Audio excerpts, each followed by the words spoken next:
A very good evening to all of you and a very happy World Physiotherapy Day. Nirupama Health Research Charitable Trust welcomes you all on the occasion of World Physiotherapy Day 2020. I am Dr. Swati Gautam, clinical physiotherapist in Delhi, the moderator of this webinar along with Dr. Anup Mishra from UP and Dr. Jagannath Kannojiya from Maharashtra. To begin with the webinar, we are grateful to invite our eminent guest speaker, Dr. Prabhar Ranjan sir, the legend himself in physiotherapy world. He is working in Department of Neurophysiotherapy, AIMS, Delhi. He is having 20 plus years of experience and also certified Bobat practitioner. He has been guest speaker and resource person in 75 plus workshops all over the India and many workshops in abroad as well. We welcome you, sir, and looking forward to the amazing informative session by you. Thank you, Dr. Swati, for the nice introduction and wishing you all a very happy World Physiotherapy Day. So today we are here on this platform of Nirupama Society, and thanks to Dr. Navneet, Krishna, Dr. Swati Gautam, Dr. Anup Mishra, and Jagannath Kannojiya for inviting me on this platform to share my knowledge on the topic of Parkinsons. So I will be sharing my PowerPoint for this. If any technical problem is there, just let me know so that I can rectify at that time.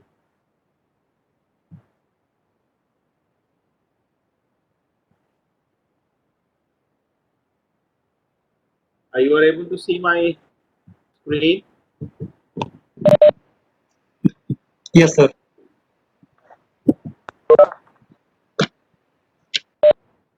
So I will be talking on the topic of Parkinson's, its treatment, and artificial intelligence. What is the impact of artificial intelligence in Parkinson's disease?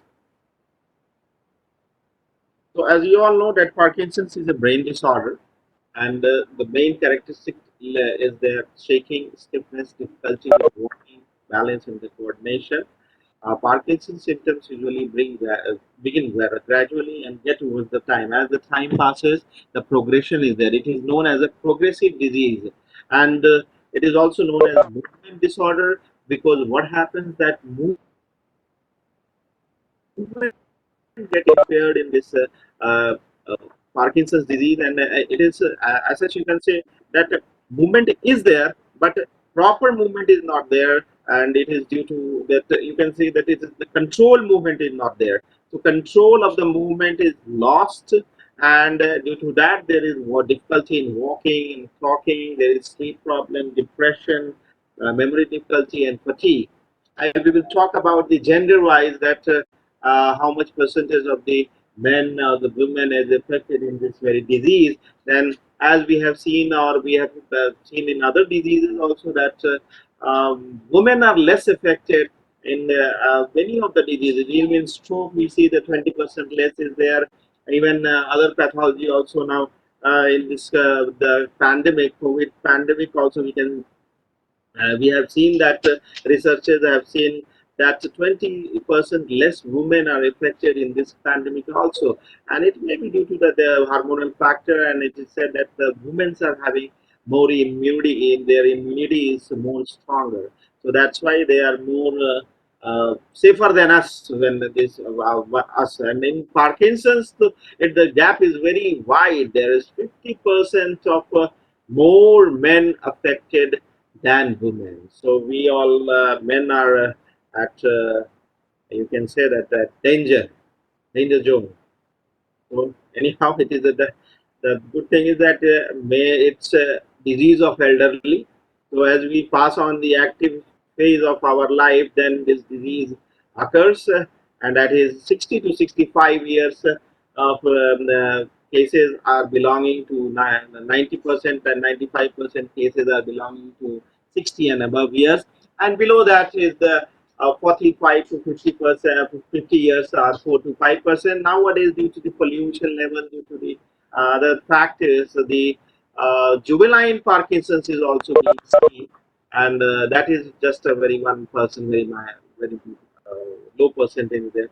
0.1% is there, even 1% also.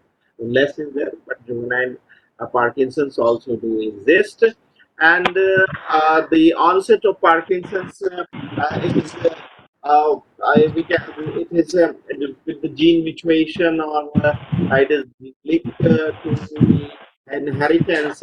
Uh, is little bit 2 to 4%, 5% cases have been found that there is a genetic disorder in that, but mainly what happens that there is change in the brain release of a chemical known as dopamine, where this dopamine is secreted in the basal ganglia, and in basal ganglia one part is their substantia nigra pars sympactica. There this basal ganglia is secreted, and then this basal ganglia combine this this basal ganglia where this is produced dopamine combines at the neuromuscular junction, and at neuromuscular junction it combines with the one neurochemical known as acetylcholine. With this combination, what happens that it controls the movement, and both together controls the movement, and then we have a coordinated and task oriented movement is there due to these things. And when dopamine is not secreted, then there is a problem in the motor control, and then impairment occurs, and this leads to uh, involuntary movements and uncontrolled movement of the limb, body, or even in the gait and all that becomes sluggish. So there are cardinal signs. When you will see, then there are four cardinal signs in Parkinson's disease, and one is the bradykinesia. Bradykinesia is the brady means slow, kinesia is the movement. So slowness of movement is there, and in this slowness of movement is has been considered as a you can say a positive feature of the Parkinson's disease, because here the tone is there in the muscle, and we need to have a movement, we need to have tone in the muscle. So tone is there, that's why movement is there, though the movement is slow, but this is a positive feature. And the slowness of movement, at least in that slowness of movement, the person is able to perform his any of the tasks depending upon the stages of the Parkinson's disease, which I'll talk later on. Then there is muscular rigidity. Muscular rigidity is one of the negative feature, because both the extensor and the flexor aspect, that is the agonist and antagonist, both are the tone has an increase, and due to that increase in both aspects, there is movement problem. We will say we will have a problem in doing movement. Suppose I'm doing a flexion of my elbow and then extension, then both extension and flexion in both we will feel the resistance, and it is of two type. Rigidity is of two type. One is the lead pipe type, and one is the cogwheel type. In cogwheel type, what will happen continuously when we are flexing the elbow or the extension, doing the extension of the elbow, we will feel continuous resistance during the movement, and that is known as cogwheel type of rigidity. And in lead pipe, what happens that first 10 degree we are doing flexion, first degree there will be the resistance, then another 10-degree free movement will be there, then again 10-degree will be the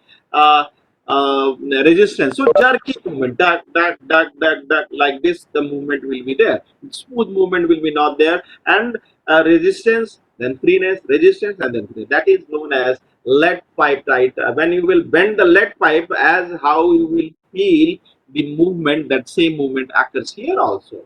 Then is the tremor. Then tremor is two types: resting tremor as well as the functional tremor.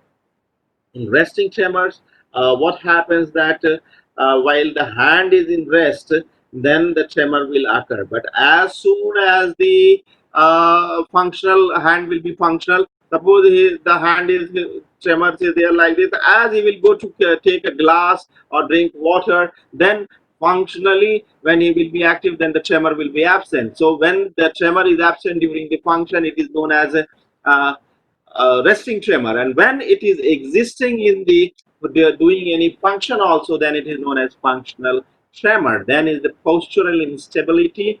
Postural instability occurs due to the slowness of the movement. The hands movement is not frequent. The person is not able to move the hand. The trunk becomes stiff. He becomes stoop. Posture becomes stoop. The neck is stiff. He is not able to move the neck. So this leads to postural instability. I will show you the video of the tremor. You will be. I'm having one video with patient, and that I want to show you that how the this looks. Okay. Tremor looks. I will show you this. It is in my WhatsApp. I have asked with the patient to send me a WhatsApp. They have sent to me to show you all. It will make a good, clear picture.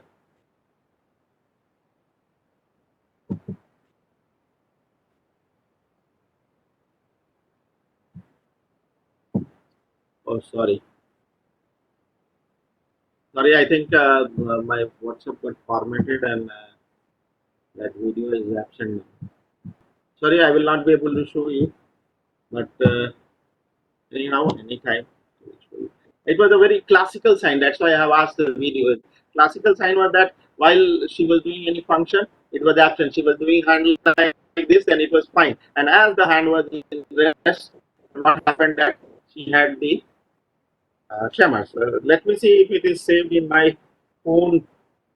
Uh, then I will show you with the Sorry for memory. interrupting, sir. Yes, tell The me. the screen is blank right now. Now you can see my presentation. Yes, sir, it is visible now. Now it is visible. Okay. So here I was there on Ready Kannojiya. Let me see that video is existing in my gallery of the phone. Then I will show you because it's an interesting video. So I want to show you if it is there. Just wait a minute to see this video.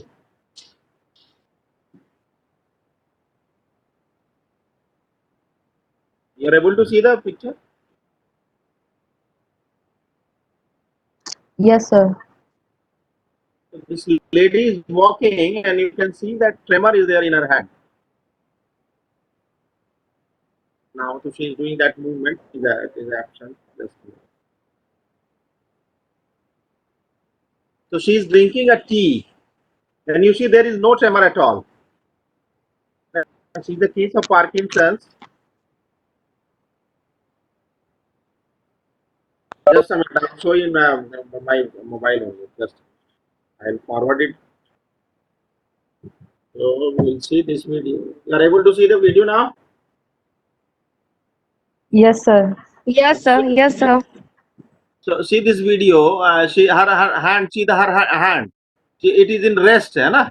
So what is happening? Tremors is there. But as soon as she is doing the movement, the tremor is absent. Now you can see the tremor is absent. Okay. So this is a resting tremor. This is one of the classical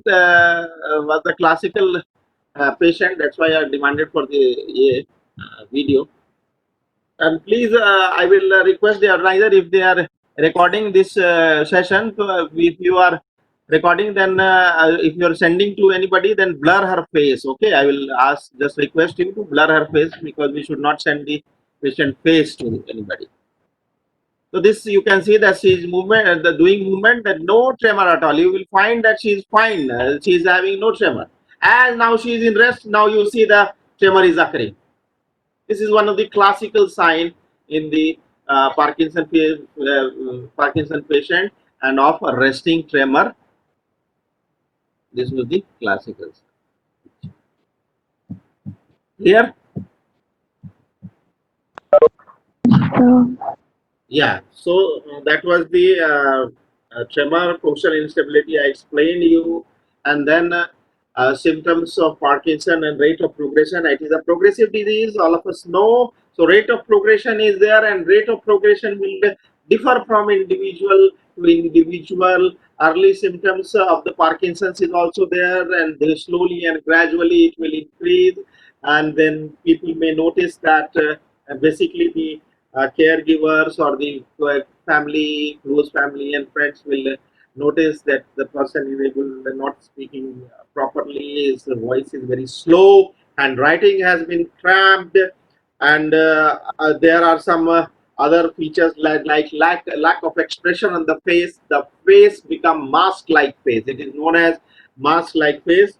So these things do these are the symptoms primarily in the Parkinson's patient. Other than that, there are stages in the Parkinson's which has been designed according to the functional outcome of the subject, and uh, this has been designed by Hoen and Yar. So Hoen and Yar gave their 5 stages of the Parkinson's, and in the 5 stages, in the stage 1, they said that they are having the symptoms but it will not interfere with the daily activity. What will happen, that the subject will be able to perform the movement even though he is having the symptoms of tremor, bradykinesia, rigidity. Then also he will be able to do the task, and he will do it with ease. So there will be as such no impairment even though these symptoms are there. So this type of patient were described as stage 1 of the Parkinson's disease. Then stage 2, the tremors and the bradykinesia, the movement get worsened. But even though the subject was independently leading his life, but the length of duration of performing a task has increased. Suppose I want to take a glass of water and I want to drink, hardly it will take 5 seconds for me to take a glass of water from the table and drink. But here, what will happen? He or she will take time to reach the glass and then drink. So it may take a minute or two to drink water. So there, here, though the independency is there, but the length of performing or committing a task will increase. So this can be described as stage 2 of the Parkinson, and stage 3 is the mid level of the Parkinson's. What happens here, that some amount of the activity the subject is able to do on his own, and some amount of activity he will need some assistance to perform. Instead, even though by taking the length of the time and all that, some activity the subject can do, but suppose he is able to get up from the chair, but when he will walk, he or she, he needs some support. So you can say that this is stage 3 of the Parkinson's disease. Mean, suppose he is eating, what will happen when suppose one is trying to have a glass of water. He will take the glass of water, he will bring it to the mouth, but while bringing to the mouth he is not able to control his movement, and he or she is not able to drink the water. At that time he or she will need the assistance. So half of the task will be done independently and half of the task will be needs some assistance. So this type of patient can be categorized in stage 3 of the Parkinson's disease. And in this type of patient, there is falls are very common because they are not able to elicit that how much assistance is to be needed. So this is can be considered as stage 3. Stage 4, what happens that a patient needs assistance in every task. A little bit of assistance is required to perform the task, and this stage is considered as stage 4 of Parkinson's disease. And here, in this case, stage 4, the subject is not able to live an independently. He will need somebody around to assist him in some activity, not fully but partially. Then is the stage 5. Here, this is one of the advanced stage of the Parkinson's disease, and here legs are stiff, and there is difficulty in walking, standing, from getting up the bed, and getting out of the bed, getting out of the chair, even, turning also on the bed becomes very tough, and the subject is fully dependent, and he needs nursing round the clock to perform his activity. This type of case can be considered or can be categorized as stage 5 of the Parkinson's disease. Apart from this, what happens that one phase of Parkinson is akinesia. Echinacea is also there. So, generally, stage 4 Parkinson with echinacea is there. Then it becomes a bit. Echinacea means he will be having very type of this movement. Sometimes, many of the times you have seen that a awkward movement is there of the hand, and while walking also he will be doing like this, like such as that is a dancing. So that type of movement is there. That is an involuntary movement, and he is not able to control. So akinesia Parkinson is also there, and it here in when akinesia is there, then it becomes tough for the subject to perform the task, and he will need some assistance. So that can be considered in stage 4 of the Parkinson's disease. Apart from the Parkinson's disease, motor disorder. These all were the motor disorder, and this classification or categorization has been done in the motor disorder. But apart from that, there are non-motor functions also. These are the early signs of the Parkinson's disease, and it is noticed generally by the family and the friends. And this non-movement disorder is one of the features. When it is diagnosed earlier, then delay will be the progression. As it will be diagnosed earlier, then what will happen that we will be able to diagnose the subject, and proper treatment can be started as early as possible with the drugs and the physiotherapy. We can delay the progression in these subjects for the longer time.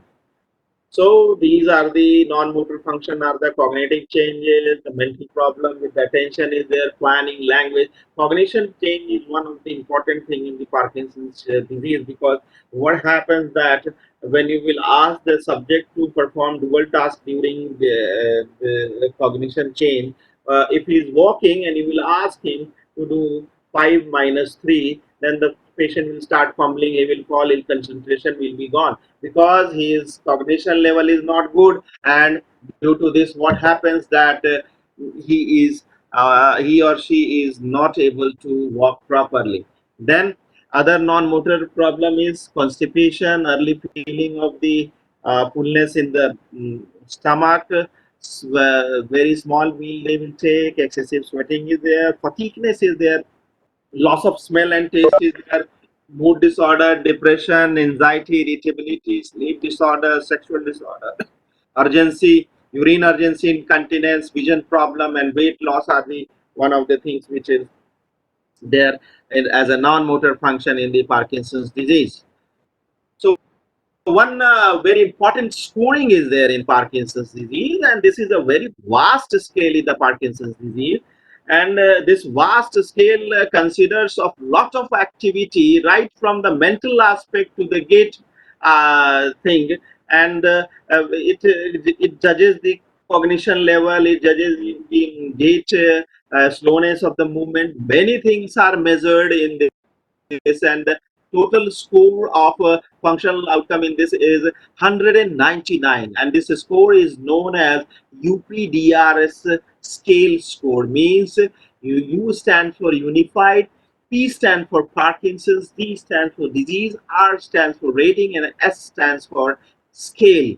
And there are 5 scales in this, from starting from 0 to 4, and this is a vast scale. When I think when you will get time after this, the students are here. So if they get time, then they can go through this UPDRS scale and see what are the functional aspect which can be uh, taken into the account consideration to judge the functional ability of a Parkinson's patient.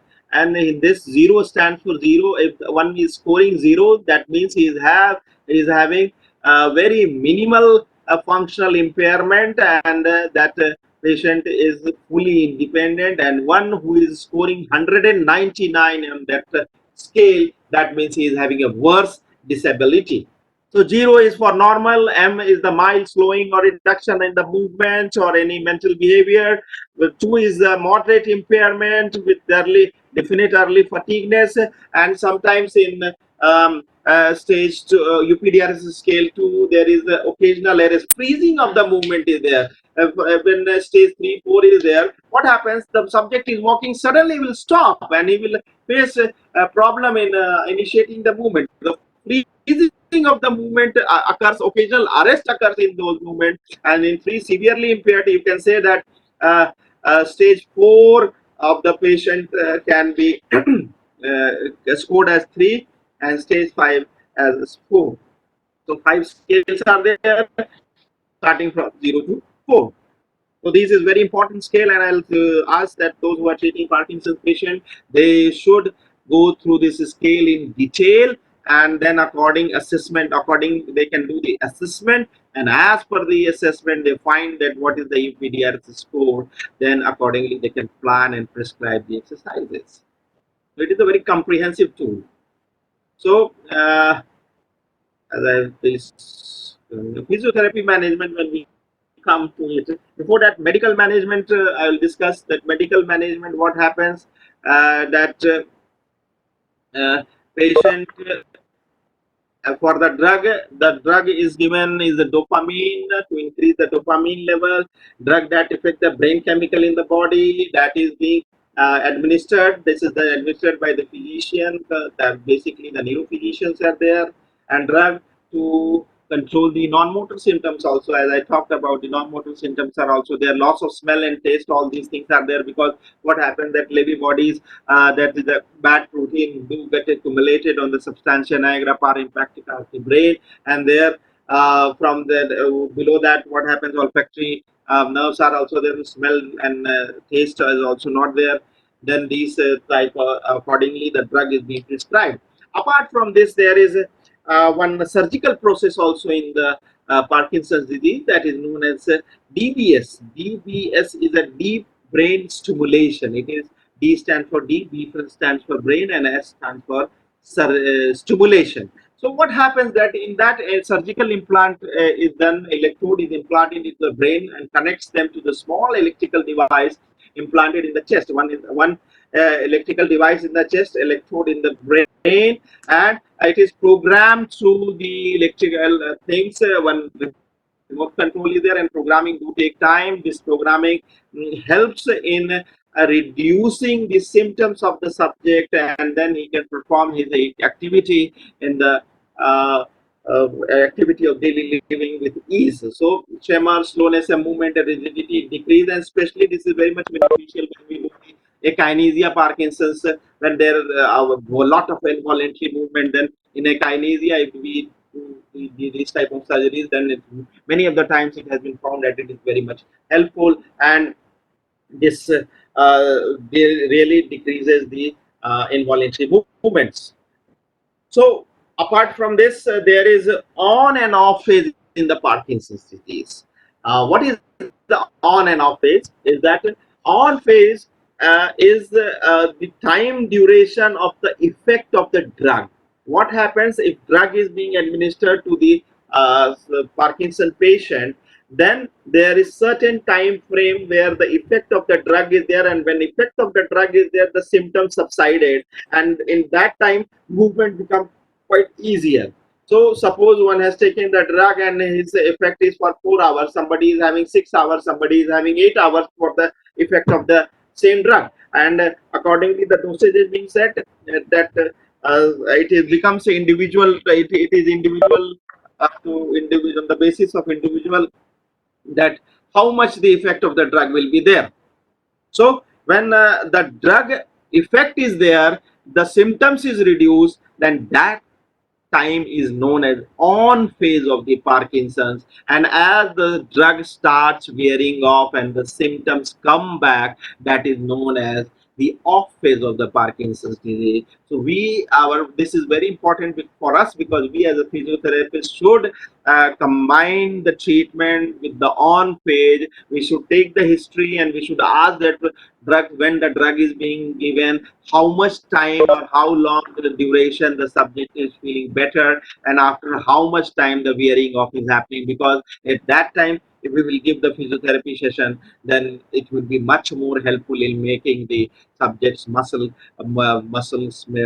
properties maintained, as well as the joint stiffness to reduce the joint stiffness. So our main treatment, our physiotherapy treatment involves the neuroprotecting training, mental, imaginary, and dual task training, and it involves the complex, powerful, intensive physiotherapy. But one thing is important, that we should start with the simpler form of the exercises and then proceed to the complex form of the exercises.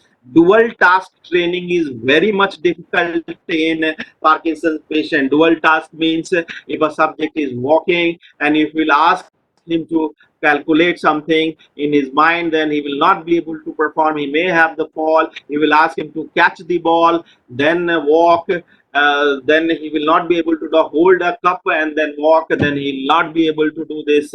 You are talking while walking. Then also that will be very much difficult for him. And dual task is very tough for them. And this training should be given as then slowly and gradually, but starting from the simpler form of the exercises to the complex form of the exercises.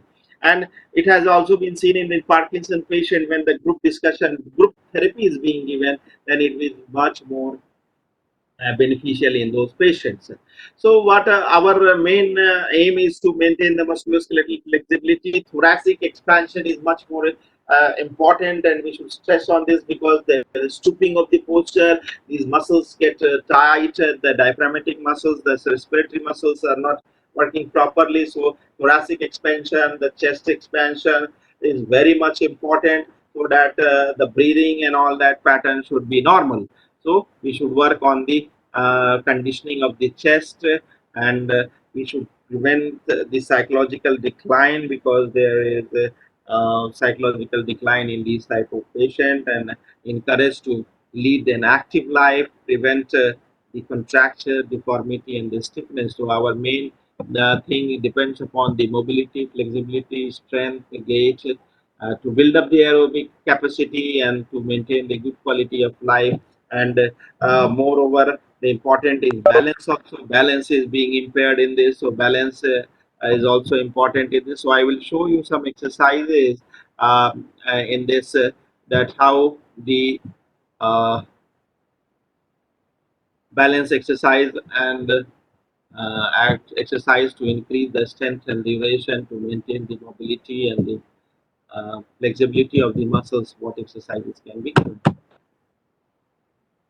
So these are the exercises. You can see this. Sorry for the interruption, sir.